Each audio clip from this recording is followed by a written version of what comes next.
Hello friends, good morning. Welcome to Anand Parmar classes. आज हो गई है 10 मार्च 2021 और 10 मार्च से बनने वाले महत्वपूर्ण करंट अफेयर्स के बारे में हम बात करेंगे और उनसे बनने वाले महत्वपूर्ण क्वेश्चनों के बारे में हम डिस्कस करेंगे। तो चलिए शुरू करते हैं पहले क्वेश्चन से। क्या है पहला क्वेश्चन?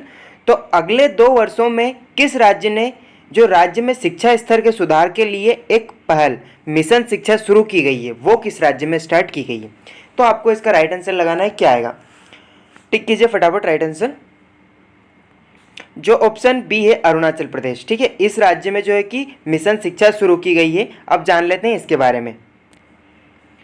तो अरुणाचल प्रदेश में 2 वर्षों से जो सुधार लाने के लिए शिक्षा स्तर में मिशन शिक्षा शुरू की जाएगी। ठीक है, ये सभी स्कूलों में डिजिटल पहल और 6 फोकस जो कि 6 स्तर है उन पर सुधार की बात की जाएगी इसमें। ठीक है, अब अरुणाचल प्रदेश की बात आई है तो अरुणाचल प्रदेश के मुख्यमंत्री पेमा खांडू है और राज्यपाल ब्रिगेडियर बी.डी. मिश्रा है। ठीक है, इसके अलावा लोकसभा सीट यहाँ पर 2 है, राज्यसभा सीट 1 है और जिलों की संख्या यहाँ पर 2 है। यहाँ पर मावलिंग और नामदफा 2 राष्ट्रीय उद्यान है और इसे पहले नेफा के नाम से जाना जाता था। अच्छा, नेफा का फुल फॉर्म क्या होता है? तो नॉर्थ ईस्ट फ्रंटियर एजेंसी। ठीक है, इसके अलावा जो चीन के गुरु है, बौद्धों के धर्मगुरु दलाई लामा, वो सबसे पहले तवांग मठ अरुणाचल प्रदेश में आए थे 1959 में। ठीक है, इसके बाद इनको 1989 में क्या मिला था? तो नोबेल प्राइज़ मिला था शांति के लिए और ये हाल ही में हिमाचल के धर्मशाला में रहते हैं। ठीक है, हिमाचल प्रदेश में। ठीक है, इसके अलावा देख लेते हैं मार्च 2021 में किस राज्य के मुख्यमंत्री ने गैरसैंण को राज्य का नया प्रशासनिक प्रभाग घोषित किया है? तो इसका आपको राइट आंसर लगाना है। आई होप आपको आता होगा ये, लेकिन इसके बारे में हम डिटेल जानेंगे और आपको इसका राइट आंसर लगाना है। तो लगाइए फटाफट, क्या आएगा इसका? अच्छा, मैं बताता हूँ। इसका जो राइट आंसर आने वाला है वो आएगा ऑप्शन जो ए है उत्तराखंड राज्य। उत्तराखंड राज्य है, उसमें जो गैरसैंण है उसको राज्य के मुख्यमंत्री ने प्रशासनिक विभाग घोषित किया है। अब इसके बारे में जान लेते हैं इंपॉर्टेंट बातें। तो जो कुमाऊं और गढ़वाल है उसमें गैरसैंण स्थित है। इसके प्रशासनिक विभाग को घोषित किया है जो त्रिवेंद्र सिंह रावत है उन्होंने। ठीक है, जो गैरसैंण है उसको 2020 में उत्तराखंड की ग्रीष्मकालीन राजधानी घोषित किया है। ठीक है, और जो गैरसैंण है उसमें डिवीजन की 4 पहाड़ी शामिल है, जिसमें अल्मोड़ा और जो बागेश्वर है, रुद्रप्रयाग और चमोली। ठीक है, जहाँ अब चमोली है तो चमोली पर जो अभी नंदा देवी ग्लेशियर टूटा था, प्राकृतिक आपदा हुई थी, ये वहीं पर स्थित है। इसके अलावा जो एक आयुक्त है या डीआईजी यहाँ पर तैनात किए जाएंगे। अब उत्तराखंड की बात आई है तो उत्तराखंड की राजधानी क्या है? देहरादून। और मुख्यमंत्री कौन है? त्रिवेंद्र सिंह रावत और राज्यपाल बेबी रानी मौर्य है। ठीक है, इसकी स्थापना कब की गई थी? तो 9 नवंबर 2000 को उत्तराखंड की स्थापना की गई थी, उत्तर प्रदेश से अलग करके। ठीक है, इसके अलावा 1 नवंबर 2000 को छत्तीसगढ़ की स्थापना की गई थी और 15 नवंबर 2000 को झारखंड की स्थापना की गई थी। यहाँ पर मालाताल, देवताल, खुरापाताल, नैनीताल, सातताल, राकसताल झीलें आपको मिल जाएगी। इसके अलावा क्या इंपॉर्टेंट है इसमें? तो जो चिपको आंदोलन है उसके प्रणेता सुंदरलाल बहुगुणा, इन्होंने यहीं से इसकी शुरुआत की थी। और यहाँ पर आपको माना, नीति और लिपुलेख दर्रा मिल जाएगा आपको। इसके अलावा जो उत्तराखंड है उसके राष्ट्रीय उद्यान आपको मिल जाएंगे। जिम कॉर्बेट राष्ट्रीय उद्यान, जो कि भारत का सबसे प्राचीन राष्ट्रीय उद्यान है, 1936 में इसकी स्थापना की गई थी जिम कॉर्बेट की, हेली पार्क के नाम से, जो आपको उत्तराखंड में ही मिल जाएगा। ठीक है, तो जिम कॉर्बेट, गंगोत्री राष्ट्रीय उद्यान, राजाजी, फूलों की घाटी, गोविंद सागर और नंदा देवी राष्ट्रीय उद्यान आपको यहाँ पर मिल जाएगा। इसके अलावा देख लेते हैं नेक्स्ट क्वेश्चन। तो मार्च 2021 में मध्य प्रदेश के कितने राष्ट्रीय उद्यानों में रात्रि सफारी शुरू की गई है? तो कितने स्थानों पर की गई है, इसका आपको राइट आंसर लगाना है। तो क्या आएगा इसका राइट आंसर? जो ऑप्शन बी है, ऑप्शन 3, ऑप्शन बी जो है 3, इसमें जो मार्च 2021 में मध्य प्रदेश के 3 राष्ट्रीय उद्यान में रात्रि सफारी की स्थापना की गई है। ठीक है, अब इसको शुरू किया गया है। तो ये कौन कौन से जो राष्ट्रीय उद्यान में किया गया है? तो बांधवगढ़, कान्हा किसली और पेंच, तीनों राष्ट्रीय उद्यान में इसको स्टार्ट किया गया है। इसका मेन पर्पस क्या है? तो सिर्फ जो इनकम है उसको बढ़ाना है। जैसे कि राष्ट्रीय उद्यान से जो कमाई होती है वो रात को भी यहाँ पर पर्यटन को बढ़ावा देना है। ठीक है, अब मध्य प्रदेश की बात आई है तो मध्य प्रदेश के बारे में जान लेते हैं। मध्य प्रदेश की राजधानी भोपाल है, मुख्यमंत्री शिवराज सिंह चौहान है, राज्यपाल आनंदीबेन पटेल है। इसके अलावा जिलों की संख्या 52 है और इसमें जो है कि इसका क्षेत्रफल 30,82,52 है और जो है कि इसकी स्थापना 1 नवंबर 1956 को की गई थी और इसका जो बंटवारा हुआ 1 नवंबर 2000 को हुआ था और इससे छत्तीसगढ़ राज्य को अलग करके बनाया गया था।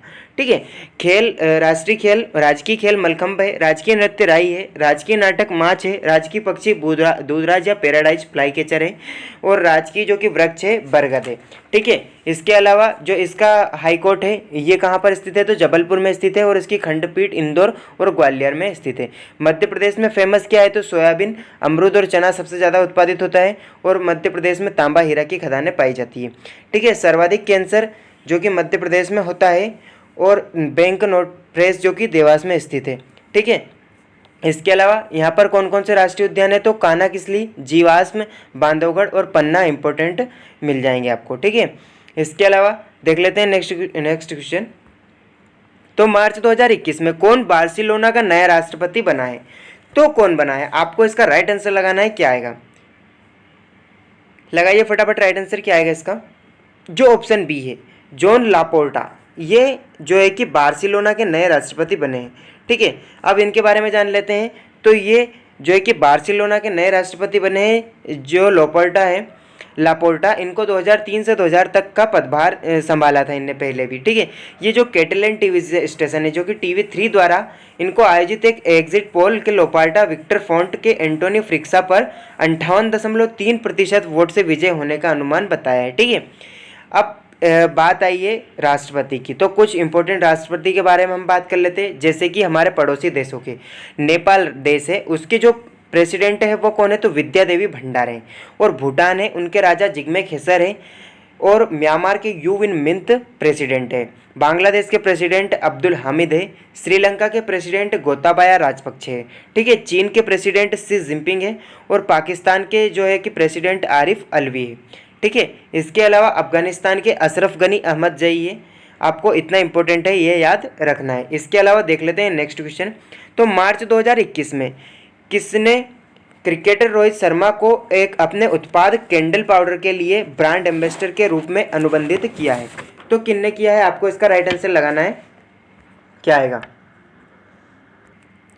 ये जो ग्लेनमार्क फार्मा इसने जो रोहित शर्मा है क्रिकेटर, इनको जो है कि कैंडल पाउडर के लिए ब्रांड एम्बेसडर नियुक्त किया है।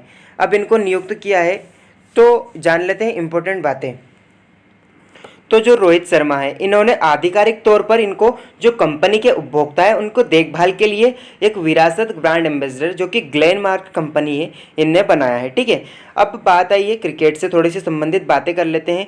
तो जो सुरेश रैना और MS धोनी है इन्होंने 15 अगस्त 2020 को जो है कि संन्यास ले लिया है और जो है पहली बार रणजी प्रतियोगिता को रद्द कर दिया गया है। ठीक है।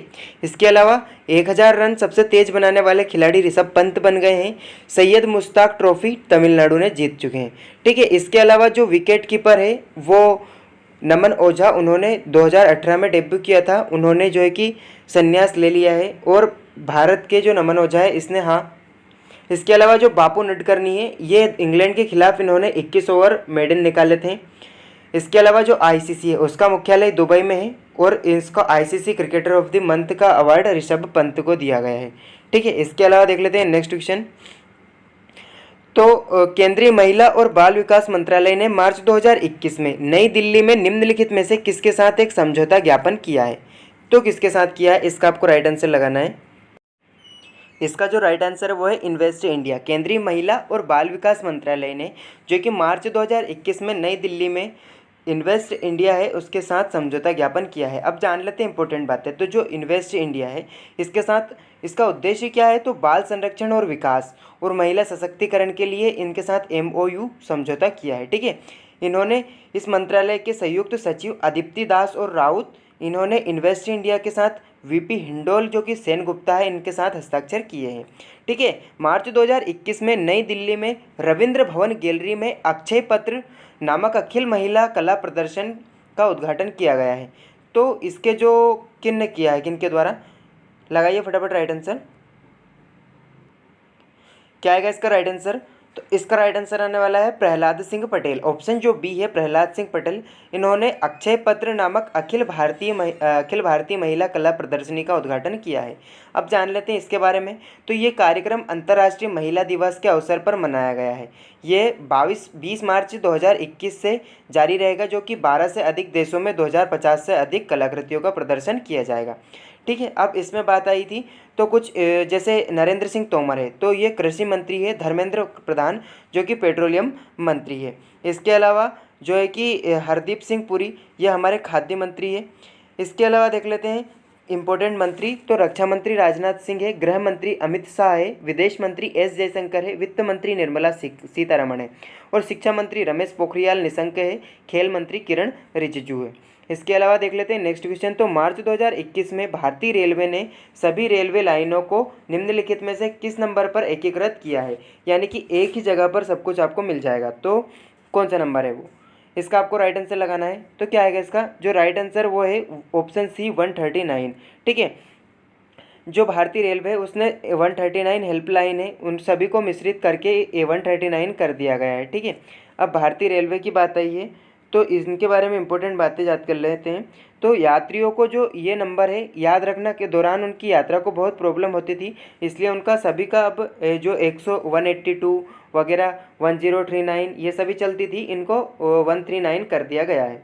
ठीक है, अब रेलवे की बात आई है तो जो भारत में रेलवे है वो सबसे पहले कहाँ चली थी, मुंबई से ठाणे के बीच में लॉर्ड डलहौजी के शासनकाल में, और कब चली थी 1853 को। इसके अलावा दूसरी ट्रेन कब चली थी तो वो 1853 को चली थी और रानीगंज कोलकाता में चली थी। ठीक है, अब ये तो हो गई भारत की बात, लेकिन विश्व में सबसे पहले ट्रेन कहाँ पर चली थी तो वो चली थी स्टॉकहोम से डार्लिंगटन, ठीक है, ऑस्ट्रेलिया में, और ये 1825 को चली थी। इसके अलावा जो पटरी होती है ट्रेन की उसके बीच में कितनी दूरी रहती है तो ये जो है कि एक ब्रॉड गेज यानी कि 1.676 मीटर की जो ब्रॉड गेज इनकी दूरी रहती है। ठीक है, भारत के रेल मंत्री पीयूष गोयल है और रेलवे बोर्ड की स्थापना 1905 में की गई थी। ठीक है, जो रेलवे बोर्ड है उसके अध्यक्ष सुमित शर्मा को बना दिया गया है और मध्य प्रदेश के रेलवे मंत्री है। इसको कहाँ पर रखा गया है रेल मंत्रालय को, तो संघ सूची का विषय है। ठीक है, इसके अलावा सबसे ज़्यादा दूरी करने वाली ट्रेन कौन सी है तो विवेक एक्सप्रेस है, जो कि डिब्रूगढ़ से कन्याकुमारी तक चलती है और इसको 2011 में इसको स्टार्ट किया गया था और ये लगभग 4200 किलोमीटर के समथिंग में दूरी जो है कि तय करती है। इसके अलावा ट्रेन 18 जो कि वंदे भारत एक्सप्रेस है, इसके जो सबसे तेज़ चलने वाली ट्रेन है और ये इसकी स्थापना कहाँ पर बनाया गया था तो चेन्नई में इसको बनाया गया था। ठीक है, इसके अलावा देख लेते हैं नेक्स्ट क्वेश्चन। अंतर्राष्ट्रीय यात्रियों के लिए कौन सा देश अपने इलेक्ट्रॉनिक स्वास्थ्य प्रमाण पत्र का संस्करण लॉन्च करेगा, तो क्या आएगा इसका राइट आंसर, लगाइए फटाफट। इसका राइट आंसर आने वाला है ऑप्शन जो बी है चाइना।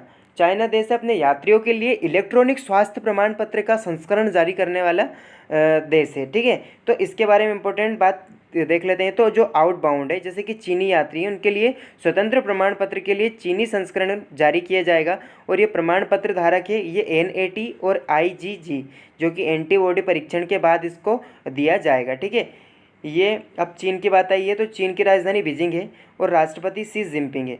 ठीक है, मुद्रा चीनी युआन है और जो राष्ट्रीय खेल है वो टेबल टेनिस है। इसके अलावा देख लेते हैं नेक्स्ट क्वेश्चन। तो जेंडर बजट अवधारणा के स्थान पर आने वाला देश का पहला राज्य निम्न में से कौन सा होगा, तो इसका आपको राइट आंसर लगाना है। क्या आएगा